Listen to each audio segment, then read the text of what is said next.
I love that Shannon comes in to hear me preach. See, that makes me feel good. See, she wants her kids to know that, you know. She's starting them off on the right foot. So, first off, I have some announcements. One, next Sunday. Okay, I have a problem when these two boys over here that are honorier than all get out are giggling. There's something going on and I don't know about it. So, Chris, kind of be paying attention right there. Okay, just anything that you see go wrong, Scott, don't hesitate. Okay, yes, got it. We're on the same page now. They looked ornery when I looked back there at them. They were like, and I'm like, I know that. I know what's going on. Something's going on that's bad. So anyways, so next Sunday, we are meeting at the high school at 8 o'clock to have prayer for our schools. Tell all your friends and neighbors. Show up. It's 8 o'clock. Don't act like that's early. Go, come on. Like, oh, man, 8 o'clock is... You get to work earlier than that, okay? So you go deer hunting way earlier than that. Don't be lying to me about that. Or you're not a deer hunter, basically. So be there for that. Second of all, this is a raise your hand deal. This is a participatory deal right here, what I'm fixing to do. Who is interested or who would stay if I promised you an awesome lecturer after church to go through our membership class? And you don't have to become a member. It just tells you about who. I've got one hand up already. Who would stay and just hang out and learn? And it tells you who we are. And it's no commitment. It's not a door-to-door salesman. We don't start doing prank phone calls on you and stuff like that. Is there anyone in here besides the two that raised their hand? Huh? It's our history of our church. It tells our beliefs, tells everything about who we are. It's really cool. And you don't even have to agree with everything. That's fine, but it gives you something to think about. Who would be interested in doing that? Say like 1 hour after church for I've got 4 people already. This is good. Who would be willing to stay after church and do that with me? For 4 Sundays. 3, if you act right and we don't chase rabbit trails, we could probably do it in 3. Okay? Anybody up for that? Anybody? I have, let's do it like in a couple of weeks. Let's get it right in the middle of deer season. Okay? We've got to order the stuff for it because you do get to go home with a booklet. I'm just saying, it's cool. It's cool. And Todd, I think, will be there every Sunday. He didn't raise his hand. I think he meant to, but he forgot. He's real bashful to do stuff like that. And Ben, I think Ben said he'd stay with you, right? Did he say it? I think he did. All right.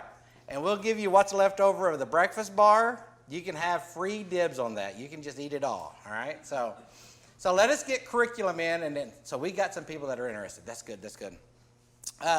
So I've made those 2 announcements. The next thing I want to recognize is I want to know who traveled the furthest to come to church today. The farthest.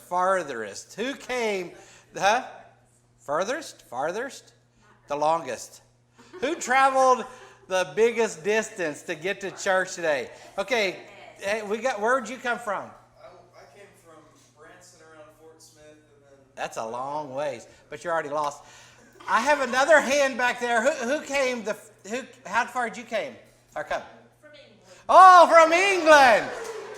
Hey, will you? Hey, I know this is really embarrassing, and you're going to be really mad at me. Take it out on Ben, because he's a mess.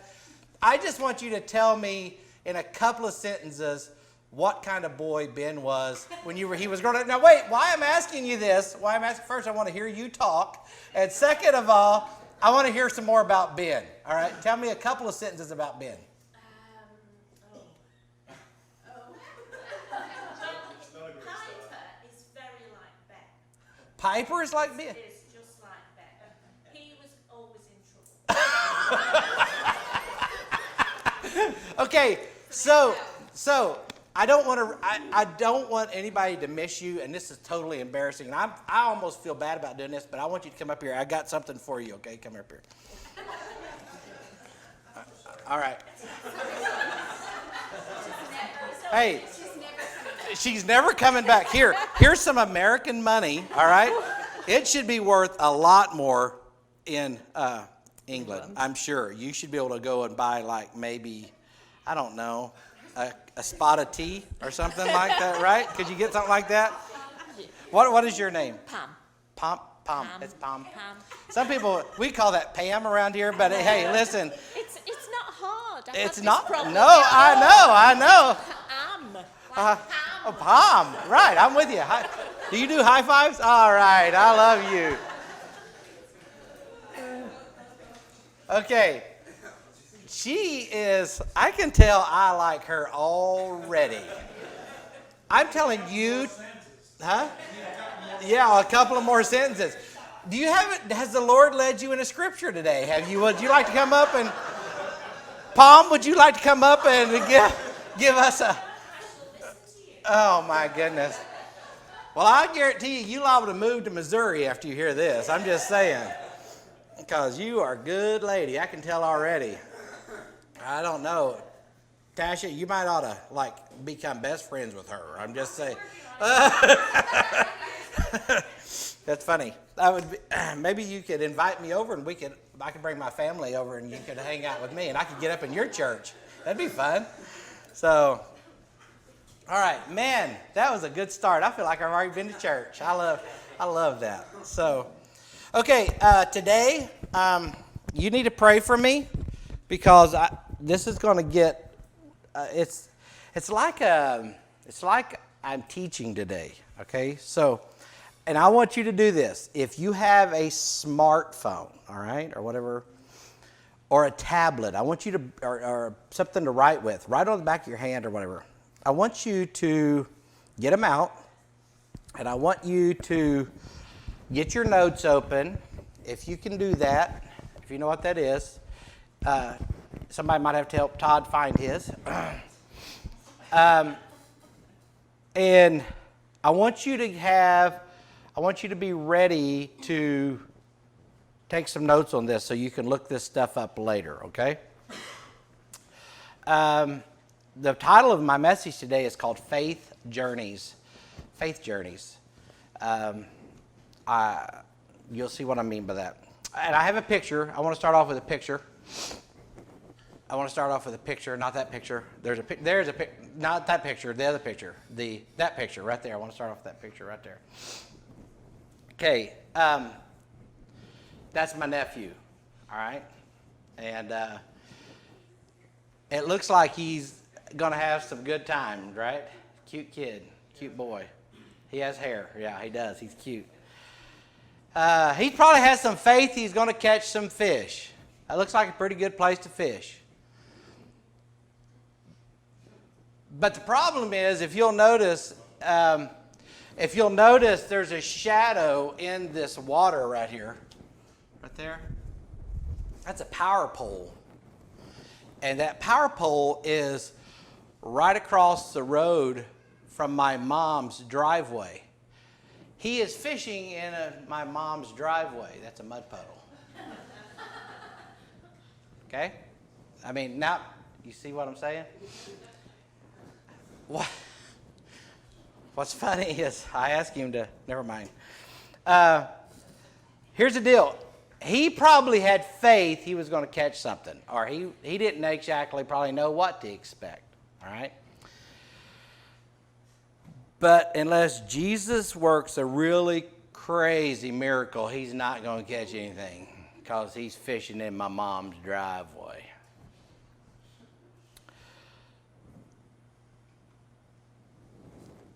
Do you realize that faith is a journey? Faith requires a process. Faith doesn't always come real easy. And sometimes faith is very easy to lose. Now, you're like going, you're already starting to put this in the context of God. But I actually don't want you to do that yet. Because faith is something that can be outside of the context of God. All right? So I want you to think about faith in general. Faith is affected by so many outside factors that it is easily swayed by distractions. Have you ever heard this deal? They've done like challenges with this, and I think I may have even done it in my class one year. You can have like an individual kid go out in the hall, and you can tell everybody in the class, say, okay, I'm going to put a blue square up on the screen, or I'm going to put an easy math problem up on the screen. And I want all of you all to say the wrong color or the wrong answer to this problem. Okay? And then we're going to call this kid in, and I tell everybody what's going to go on. And I call the kid in, and a kid, or whoever does this, the kid can be 6th, 7th, 8th, whatever age. And they come in and they show a blue square, and everybody goes, that's not blue, that's green. Everybody in the whole thing. And they're like, and that one kid that's out of the loop, she starts doubting what she knows is true. Like, I actually thought about doing this. Ben would have been a perfect person to do this for. I think we could have got him. Anyways, but they come in and they know the answer. They know the answer. But because everybody around them sees it this way, they're apt to change their answer just so they're like everyone else. And you go, that's pretty crazy. But oh no. The power of the group, the power of the perception, the power of what everybody else says creates in us what becomes this truth. Even though we don't see it that way, we will go with that just because we don't want to be by ourselves. We can do that to people about things that they know. Things that they know for a fact. Think about how easy it is to change somebody's idea about faith. How you can manipulate their understanding of faith.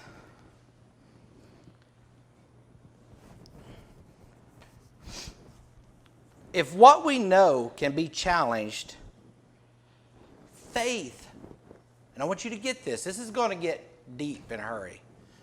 What we know can be challenged. What we know. 2 plus 2 is 4. But if everybody says it's 6, we start doubting it. If what we know for truth can be challenged and can be altered, what do you think happens with faith, which is just a belief? At times, it is not even a hard evidence for faith. Faith can absolutely let you down, or it can keep you going. Faith, and I want you to get this, faith takes, it takes faith. I know that's confusing. Let's talk about things that affect faith. I want to call them faith generators and faith eliminators. There's things that generate faith and things that eliminate faith. All right? Again, I want you to be thinking out of the context of God right now. I want you to be thinking your life. normal life, everyday stuff. My senses, my 5 senses, smell, see, hear, touch, taste, my 5 senses can be either a generator or an eliminator of faith. You may ask, how can it be both? Well, let's try this out. I'm standing out here on the street, and I hear a train coming. The whistle, the rumble. Actually, where we live, we could say it was a tornado coming because they always sound like a train. But I could say I hear a train coming. And you're like going, Kevin, where are you going? Just hang on. Just stay with me. Stay on the train for a little bit. I hear a train coming. I could even look around the corner and I could see the train coming. I could right then start this faith generation process where I believe that that train's going to arrive. Right? I could believe it's going to come. Because it's not there yet. Anything could happen. Could blow up, meteor hits it, whatever.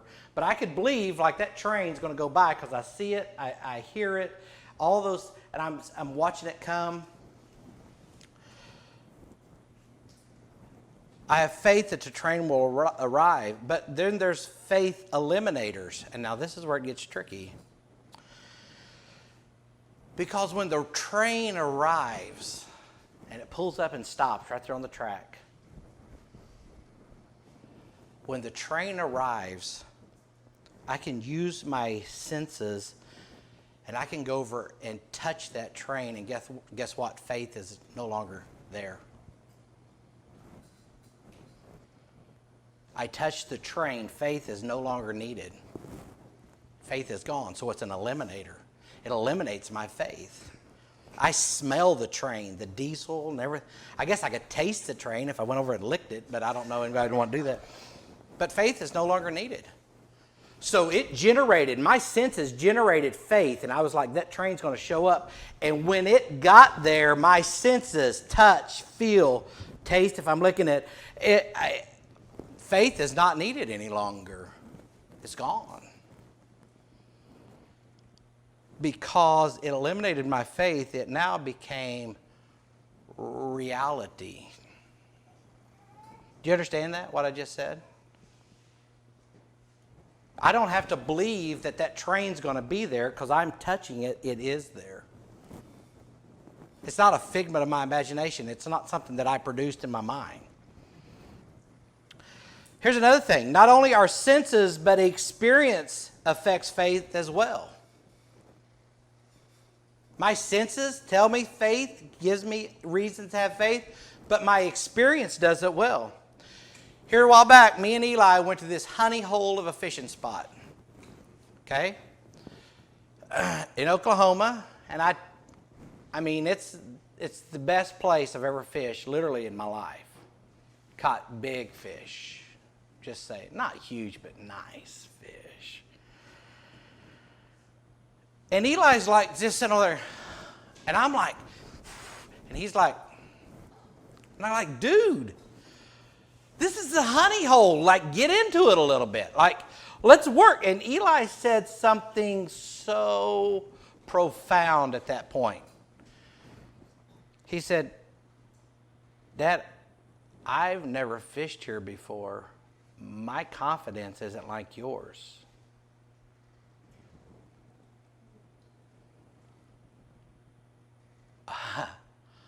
But dude, I've told you about it, man. I mean, like, you're seeing me, and I'm catching, how are you? I mean, he hasn't experienced what I've experienced. It was a totally different thing. He's not the little boy sitting in my mom's driveway fishing off an egg basket anymore. He knows that he's not fishing in a mud puddle, but he also doesn't know, hey, I've never fished here. I don't know what this is like. He isn't gullible. My experiences had given me the reason to have faith in what I was doing. His didn't. He had no experience there. Another fishing story. Everything goes back to fishing. Fishing is from God, I do believe. On Highway 60, at the very end, right up by the gate, the turnpike gate, there's this big old pond that sits over to the right-hand side. Has anybody ever seen that? And I'd drive by that thing and I'd go, man, that thing's got fish in it. I guarantee it's got fish in it. It looked fishy. Do y'all know what I mean? It looks fishy. We're driving down there and we decide I'm going to go. We're going to go. So we threw our little bass cat in our truck and we're driving. I got stopped that day, by the way. I'm just a hardened criminal. I mean, seriously. I made a U-turn in front of a cop. It was kind of a weird deal because I missed where I could pull off to go to the lake, and I'm not going to waste more time. I got to get there. So I told him, I said, we're going fishing, and he let me go. So he must be of God. So it looked great. This lake looked amazing, and we put our boat in, and I'm like, man, nobody's around. We didn't get permission, but it looked like it was open access. There was no trespassing signs. There was no trespassing signs. So if they are, I feel good. And so we start fishing, and I start driving around the boat, and all of a sudden my trolling motor's hitting dirt. It's like it's filled in. It's like it's silted in.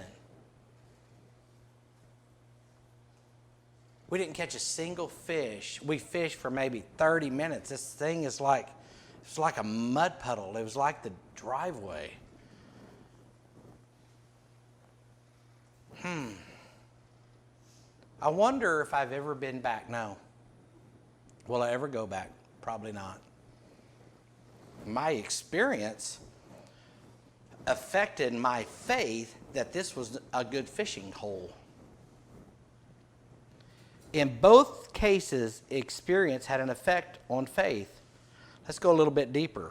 I want to use a word that you may not be familiar with, and that's okay because the only reason I'm familiar with it is I'm in education, and education has buzzwords.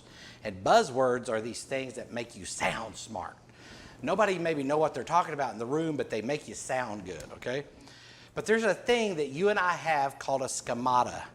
Has anybody heard of the schemata? Yes? No? Anybody? Raise your hand. You're, educator. Have you heard about them? Yes? Yes, yes, yes, yes. Okay. My schemata, or schema, you have one, I have one. You go, no, I don't even know what it is. But yeah, you have one. It's like your filing cabinet. Okay? And you're like going, Kevin, where are you going with this? Just hang with me. Okay? Just hang with me because you got to understand stuff. It's like your schemata is your internal representation of reality. It's like your hard drive. It holds my knowledge. It holds my prior experiences. It's basically like this database where you keep all of your info. Boy, and I've got some info. Like I can remember a commercial back in 1993 that has no bearing on the world whatsoever, but I can't remember somebody's name that I work with. Okay, that's weird, I know, but I collect things in there that is clutter. But it holds everything. Side note, the more education, the more experiences, the more involvement, the more learning, the greater the schemata. When you put your kids in things, give them a greater schemata. Improve their schemata because you want to, or schemata, however you want to say it, you improve that by increasing that. And you're like going, Kevin, you are seriously wearing me out today. Video games and TV shows increase your schemata. I didn't say it increased it for the good, but it does. So let's simplify this a little bit. When I hear the train horn, how do I know it is a train? See, I want you to start kind of flipping your switch, and I want you to start thinking about the people you deal with daily. I want you to think about this. I'm going to ask you a crazy question. Why do I fish in water?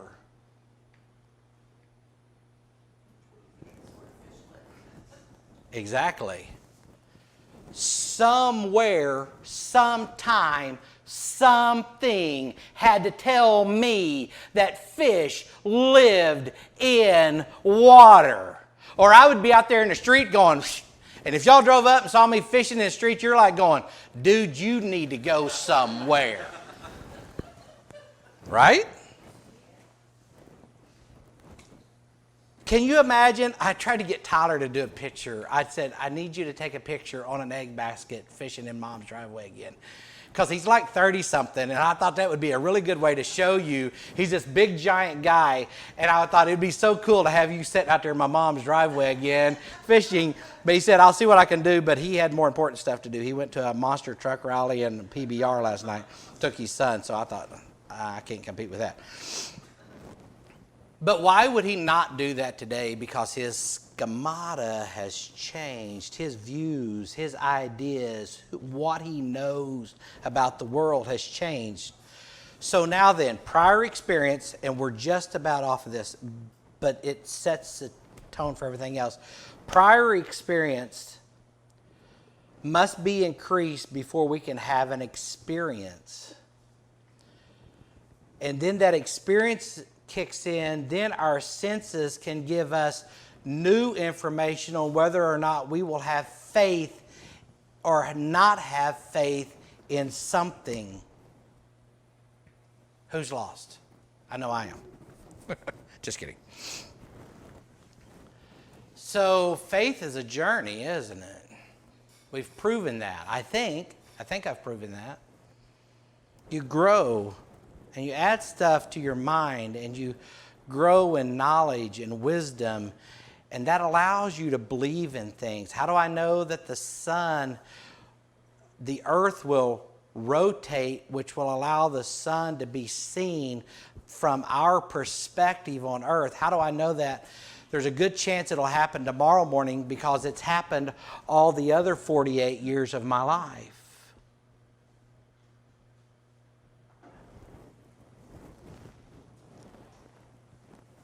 Hebrews 11:1, after you hear this, blew me away.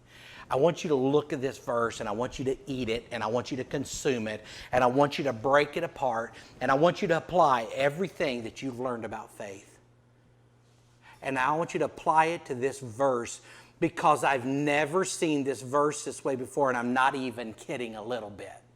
Like, I've read this verse and heard this verse, I can't tell you how many times, but after reading this verse now, things kind of exploded in my brain. Faith shows. I don't know that I've made myself clear, because this blew me away. Faith shows the reality. I could stop right there, and it's already sounding like it's contradicting itself. Faith is not, it's not something that I know for certain. Do you get that? That fishing hole down by I-44, that looked fishy. But it turned out to not be fishy. But I had faith it was fishy because it looked fishy. Faith should not be reality. That doesn't make sense. But listen to what the Holy Scripture says about faith. Check this out. It says, faith shows the reality.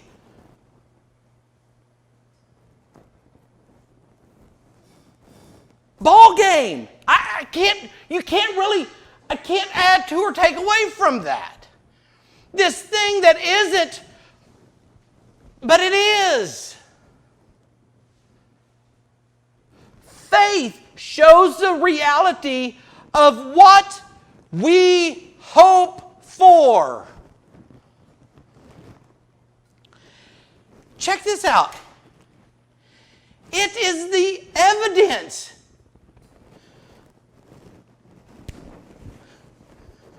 I didn't catch any fish in that place. It looked fishy, but the evidence says that there's not very many fish in that place.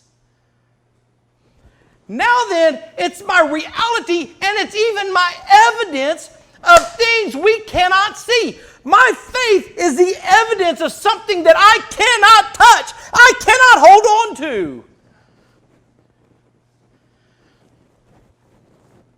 That's a game changer for me.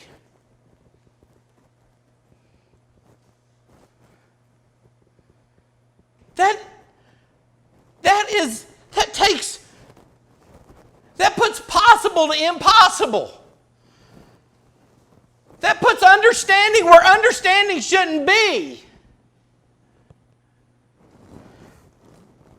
Faith, this thing that is so affected by so many other things, has now become the evidence of my reality. I want to say that again. Faith, this thing that is affected by so many other things, has now become the evidence of our reality. What's our reality? Great question. So glad you asked. Listen to this. Keep reading in Hebrews chapter 11, verses 3 through 6 says this. By faith, listen to this. By faith, we understand that the entire universe was formed at God's command. That what we now see did not come from anything that can be seen. Holy cow. So I'm believing that everything here was made by something that I can't visually see, but it was there. That's my faith. Oh, you've got to get on board with this. You've got to start feeling this. It's got to start running up right about here, and it's got to start consuming who you are. It was by faith that Abel brought a more acceptable offering to God than Cain did. Abel's offering gave evidence that he was a righteous man, and God showed his approval of his gifts. Although Abel is long dead, he still speaks to us by his example of faith. Listen to this. It was by faith that Enoch was taken up into heaven without dying. Enoch was just cruising along one day in his Cadillac and goes, whoop, and he's gone. I didn't write that. This is in the Bible. If you believe God and you believe the Bible, this is in the Bible. This is one of those things. He wasn't in a Cadillac. I was just kidding, but he's moving along one day and he's gone. For before he was taken up, he was known as a person who pleased God. Why did he please God? He was pleasing God because he had faith in something that he couldn't see. And next thing you know, he's gone, and now his faith is reality. Listen to this. And it is impossible. It is impossible to please God without faith. Anyone who wants to come to him must believe that God exists and that he rewards those who sincerely seek him. Why would you seek something you didn't believe in?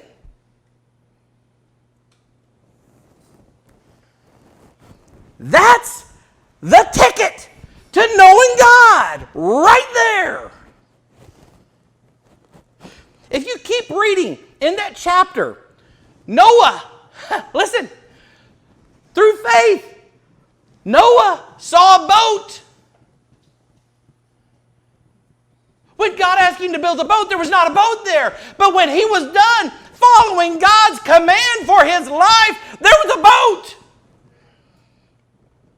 Abraham saw the heavenly city. Joshua saw the promised land. Why? Because it was promised to them by something they could not touch or grasp or feel or anything. They had a belief in God.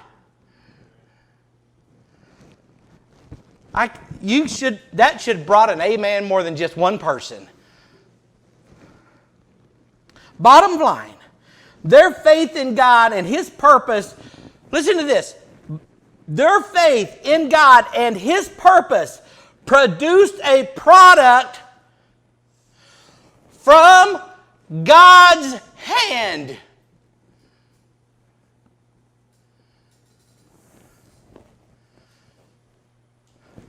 Last week we were talking about the abundance of our God. Our God is a God of abundance. Who's had an abundantly filled week? I have. I absolutely have. I was down really low at some parts of this week, and you know what? God started abundantly bringing me around.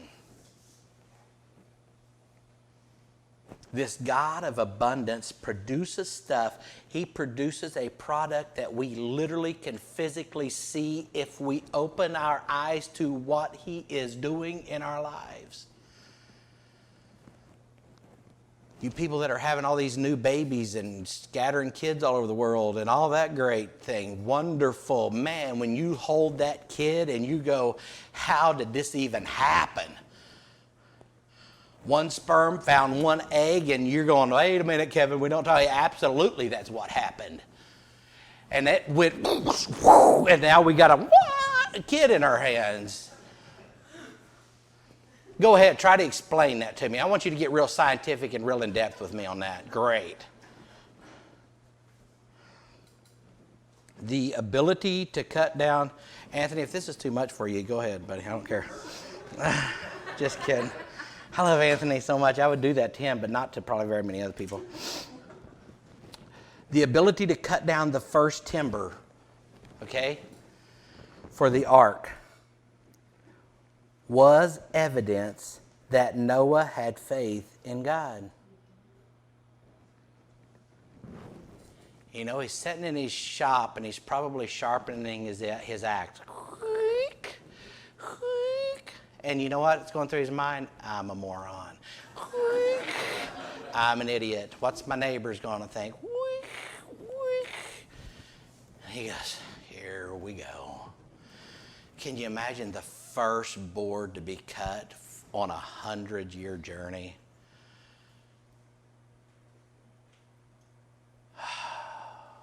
We won't even...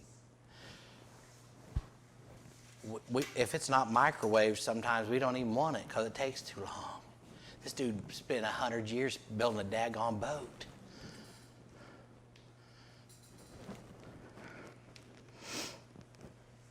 He couldn't see God. He couldn't touch God. But I want you to get this. But something unmistakable,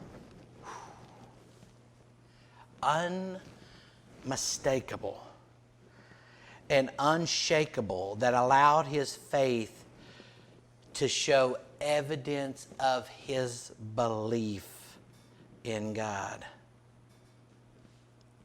Simply put, our faith is our witness that we truly believe God is who He says He is. I can't touch Him. I can't be like Thomas that went up and put his finger in the nail imprints in his hand. I can't be that guy because I can't touch Him.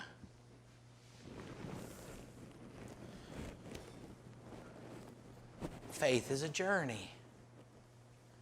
It's got to build. Our senses and our experiences build that. So let's go full circle. My commission and your commission on planet Earth, according to the Bible, is to go preach the gospel. It didn't just say, Kevin, on Sunday mornings at Ironworks, I need you to preach the gospel. He tells us to go to all the world and preach the gospel. Why?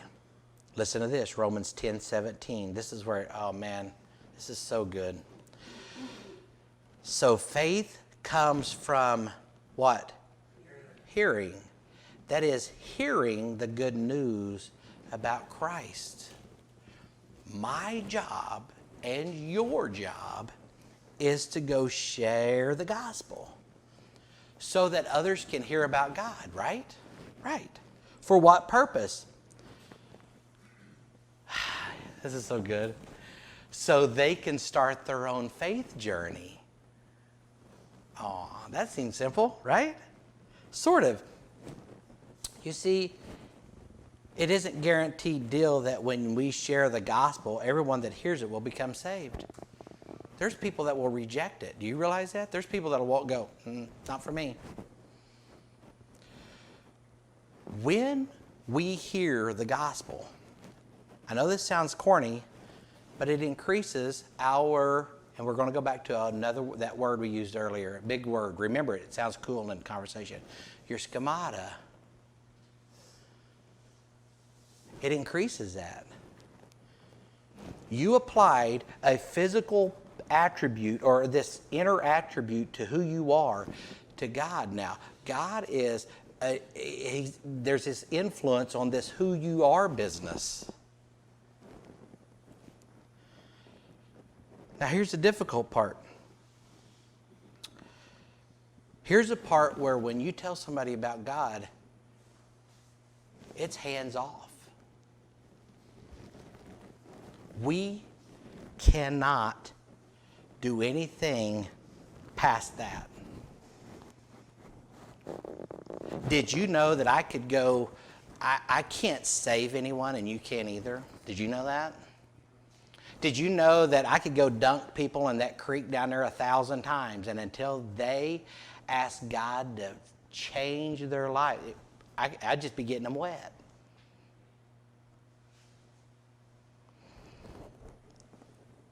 Henry Blackaby calls it a crisis of belief.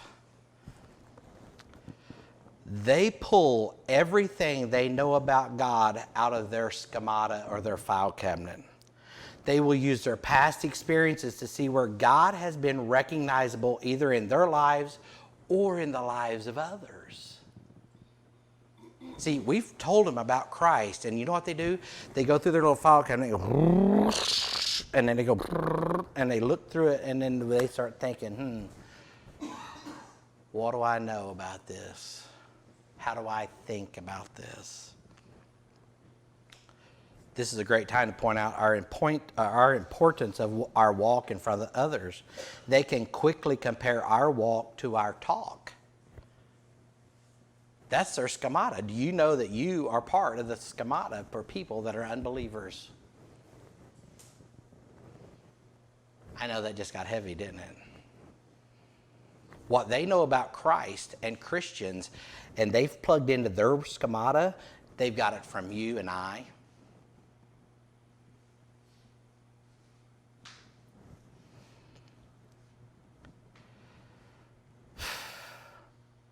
But then something else has to happen. After we tell them about God, the Holy Spirit draws people to Him. He starts speaking into their lives. And then this is where all things are out of our hands.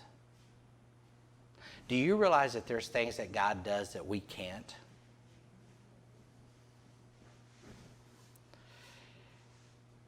In the end, they have to have faith in something they cannot see, touch, taste, hear, or feel. And you go, whoa, God, they can see God in nature. Yes, they can.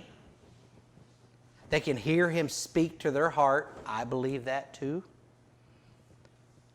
But they really can't touch Him, but they can feel Him. You know when God moves in your life and you feel it?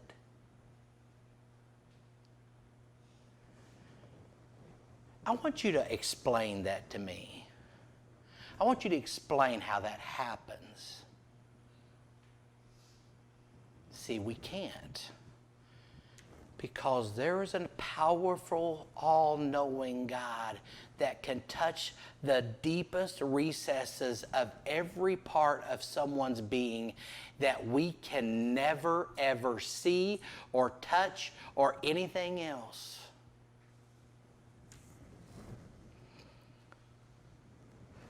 Then they decide. Am I going to have faith? Am I going to submit? Am I going to ask Jesus to be Lord of my life? Am I going to ask Him to forgive me of my sins? If the decision is yes, then faith was the evidence of their belief that Jesus was and is capable to save souls and make people new. guess what? When they say yes, they're like going, that's my evidence that I believe who God says he is. I can't touch him. I can't feel him. I can't use my senses. But I know. Because why? Because he is breathing into life. He's breathing life into dead souls. Just like he breathed life into man when he created man in the garden, he breathes life into dead souls. And they become a new creature. And the evidence is the faith that they believe that he can do it. Guess what? This same faith is what you and I use right now, every day, if we're a follower of Christ. Listen to this. For we live, listen to this, this is good. It's really good because I didn't write it. God wrote this. For we live by believing and not by seeing. What is that? Faith. Isn't that cool? Every day, man. We got to get up. It's not this one-time dip and we're going to, yeah, I love God and he loves me, forgave me of my sins, and I can go and be whatever I want to be. He wants us to get up every day. And this belief is this faith that is renewed in us every day. And he's constantly bringing us around, and we're constantly renewing our faith, and we're increasing our schemata. What is believing is what we're seeing is faith. Then we start to grow in faith. A couple of Sundays ago, I said the day we get saved should be the lowest point of our Christian life. Bing, out comes Tinley. Yay! It's awesome. Yay, we love it like this. But we would be really weird if in 12 years we were still going, yay, yay. It's the same thing we do. So this faith, this thing that shows that we believe in God, this faith, we start growing it. And our schemata grows, and who we know God is. And he starts making himself more and more real to us all the time. And we start growing, and our faith starts growing, and it starts producing. The verse that started this whole message off was this. This is one of my verses that I have in my prayer journal. And it says, for the Lord is good. Listen, this is so good. His unfailing love continues forever, and his faithfulness continues to each generation. This God is not going away. He just keeps on giving and bringing and breathing life into us. And we keep growing and producing. And our belief system starts getting bigger and bigger. And we start kicking the walls down on reality of what we think God is. Because now then we're starting to realize that God's a lot bigger than we thought he was. Things are changing. Things are growing. Things are moving. There is not such a thing as a stagnant Christian. Because the last time I checked, if we're not growing, we're probably dead. Are you growing? Is this faith your reality? Or is your reality something bland and untouchable? So every day, my faith grows because his faithfulness proves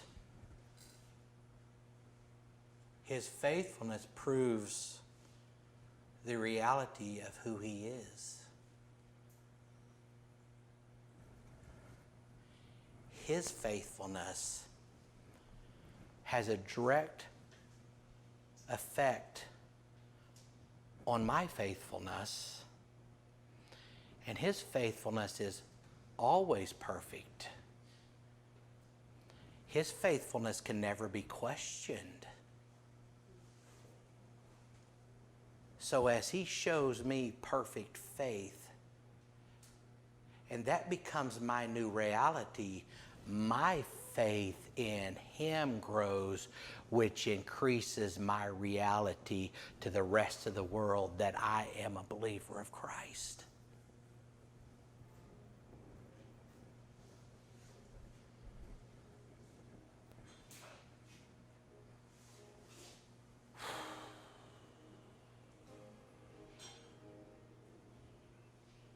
You chew on that for a while.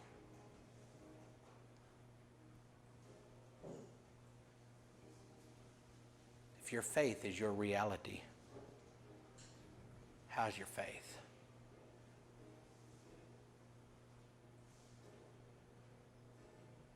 Is God really God?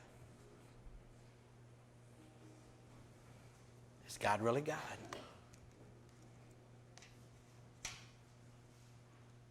Is he able to increase you? Is He able to give you a recognizable relationship?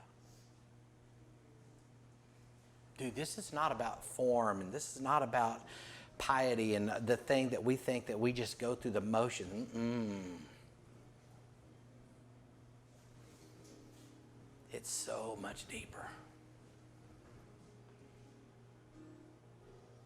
And our faith is our reality and what we know.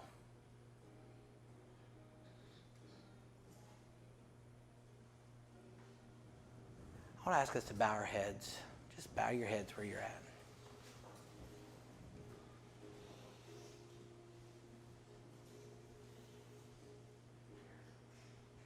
Where do you stand? Does your faith muscle have mothballs and dust and cobwebs all over it?